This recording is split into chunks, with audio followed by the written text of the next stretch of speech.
आप देख रहे हैं इंडिया टाउन न्यूज, भारत की बात।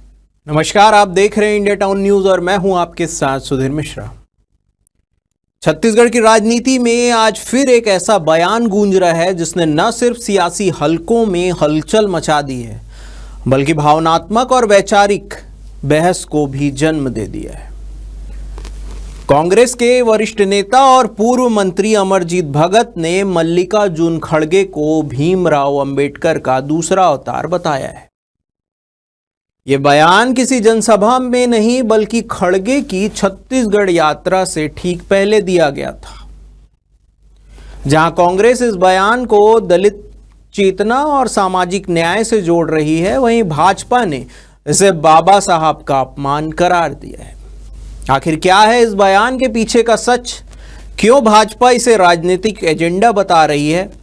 और क्या इस बयान से दलित राजनीति की दिशा बदल सकती है? देखिए हमारी एक खास रिपोर्ट। खड़गे जी बाबा साहब अंबेडकर के दूसरे अवतार के रूप में आए। छत्तीसगढ़ के पूर्व मंत्री अमरजीत भगत ने सोमवार सुबह रायपुर में मीडिया से बातचीत के दौरान कहा, मल्लिकार्जुन खड़गे अंबेडकर के दूसरे अवतार हैं। उनके आने से छत्तीसगढ़ को दिशा मिलेगी। भाजपा ने इस बयान को बाबा साहब की तुलना में अत्यधिक अतिशयोक्ति बताया और कांग्रेस पर आरोप लगाया है कि वो सिर्फ वोट बैंक के लिए अंबेडकर का नाम इस्तेमाल कर रही है। प्रदेश भाजपा प्रवक्ताओं ने कहा कि यह सिर्फ अंबेडकर का नहीं, संविधान, लोकतंत्र और करोड़ों दलितों की भावनाओं का अपमान है। छत्तीसगढ़ पूरी तरह से डूब गया है। ऐसे समय में खड़गे साहब का आना संजीवनी है और मैं तो यहाँ तक कहता हूँ कि खड़गे जी बाबा साहब अंबेडकर के दूसरे अवतार के रूप में आ रहे हैं। खड़गे जी बाबा साहब अंबेडकर के दूसरे अवतार के रूप में आ रहे हैं। दरअसल कांग्रेस खड़गे के नेतृत्व को दलित समाज के बीच एक मजबूत संदेश के रूप में प्रचारित कर रही है। खड़गे खुद दलित समाज से आते हैं और वर्षों से कांग्रेस की बैकबोन माने जाते हैं। लेकिन सवाल यह है कि क्या राजनीतिक रणनीति के तहत किसी नेता को महापुरुषों के अवतार के रूप में प्रस्तुत करना सही है?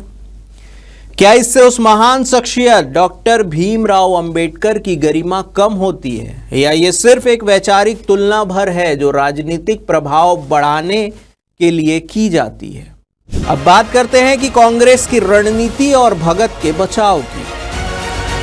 अमरजीत भगत ने इस विवाद के बाद सफाई नहीं दी, लेकिन कांग्रेस की रणनीति साफ दिख रही है। 2024 लोकसभा में हार के बाद दलित और ओबीसी वोटर्स को वापस लाने के लिए खड़गे का चेहरा आगे किया जा रहा है।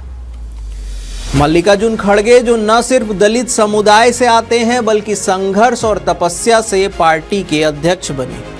उन्हें अंबेडकर की विरासत से जोड़कर कांग्रेस एक राजनीतिक नैरेटिव गढ़ना चाहती है, लेकिन भाजपा इसे राजनीतिक नौटंकी बता रही है। अब एक और बात, भाजपा का हमला और माफी की मांग। जी हां, भाजपा का पलटवार है। यहां पे भाजपा ने कांग्रेस पर तीखा हमला बोला है। अगर कांग्रेस बाबा साहब की तुलना किसी से कर रही है तो वह संविधान के साथ धोखा कर रही है। भाजपा ने मांग की है कि कांग्रेस पार्टी इस बयान पर माफी मांगे, अमरजीत भगत को पार्टी से निकाले, खड़गे खुद इस पर स्पष्टीकरण दे। इस बीच खड़गे की रायपुर सभा को लेकर भी सियासी पारा हाई हो गया। इस पूरे विवाद में सबसे अहम बात यह है कि दलित आइकन को लेकर राजनीति किस हद तक पहुंच गई है। डॉक्टर भीमराव अंबेडकर सिर्फ एक व्यक्ति नहीं, एक विचार है। संविधान निर्माता, सामाजिक न्याय के पुरोधा और करोड़ों शोषितों की उम्मीद। ऐसे में किसी भी नेता की तुलना उनसे करना सिर्फ राजनीतिक तुष्टीकरण ही नहीं बल्कि भावनात्मक क्षेत्र में प्रवेश है, जहां हर शब्द नपातुला होना चाहिए।